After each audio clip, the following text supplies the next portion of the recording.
Developing a personality is like sneaking into Area 51 if the security guard was Helen Keller. It's ridiculously easy. Think about how simple it was when you were a kid. Your entire personality could be summed up as liking Harry Potter, knowing random frog facts, and being really good at Connect 4. And that was enough. An adult could strike up a conversation with you, and within 40 seconds, they'd know you as the Harry Potter, frog facts, Connect 4 kid. But now, for some reason, you feel boring. Because after the 82nd time in a row of struggling to name even a single hobby or interest when someone asks, you might start to believe that you just don't have any. The truth? Building a personality is way easier than the internet makes it seem. People love to say, just be yourself.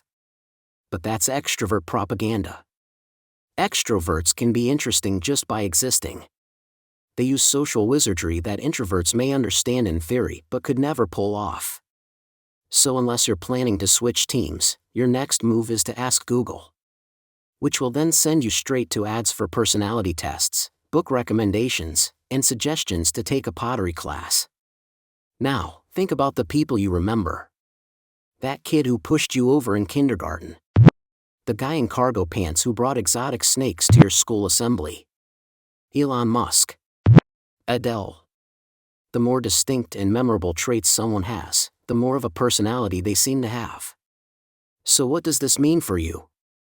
It means that no matter how many cool trips you take, or how many books you read, or how many pottery classes you sign up for, none of those things, on their own, will give you a personality.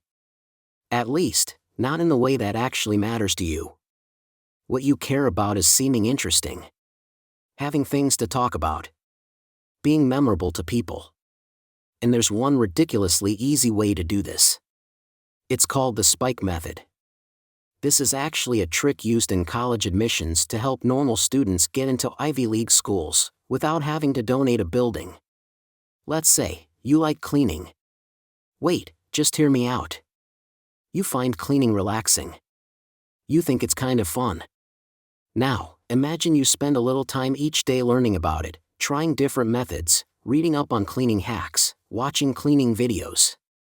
Maybe even saving up for a pressure washer so you can blast dirt off people's driveways for money. Within a month, you'll know more about cleaning than 99% of people will in their entire lives.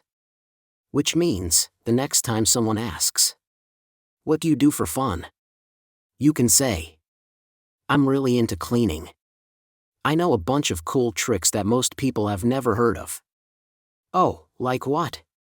Want to know the truth about robot vacuums? I've been feeling kinda bored lately. I can bring my pressure washer to your place, and we can blast the gunk off your driveway. Huh. That actually sounds pretty cool. What are you up to this weekend? Probably gonna fold my clothes using the world's fastest folding method. That exists? Yeah. Wanna learn it? Now, you might be thinking, cleaning isn't a cool hobby. No one's gonna care. Fine. Just replace cleaning with literally anything you're actually interested in. The point isn't that you have to talk about it all the time. It's just something that gets your foot in the door. So instead of introducing yourself like everyone else, you instantly become someone people actually want to listen to. The steps. Pick something that genuinely interests you, no matter how weird it is. Learn just enough about it to know more than most people. When meeting new people, bring it up. There's no step 4.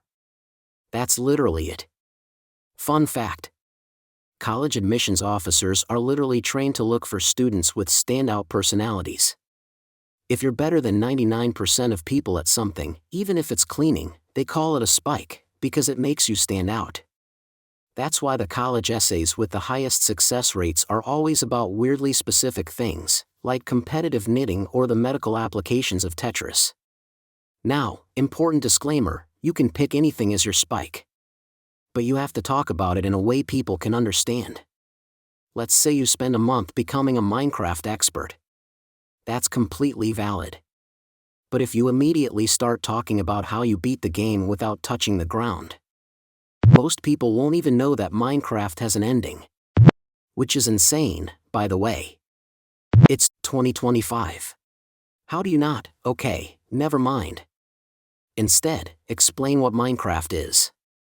How you got into it. How there's actually a way to beat it. And then tell them how you did it without touching the ground. People will listen to anything if you explain it in a way they can follow.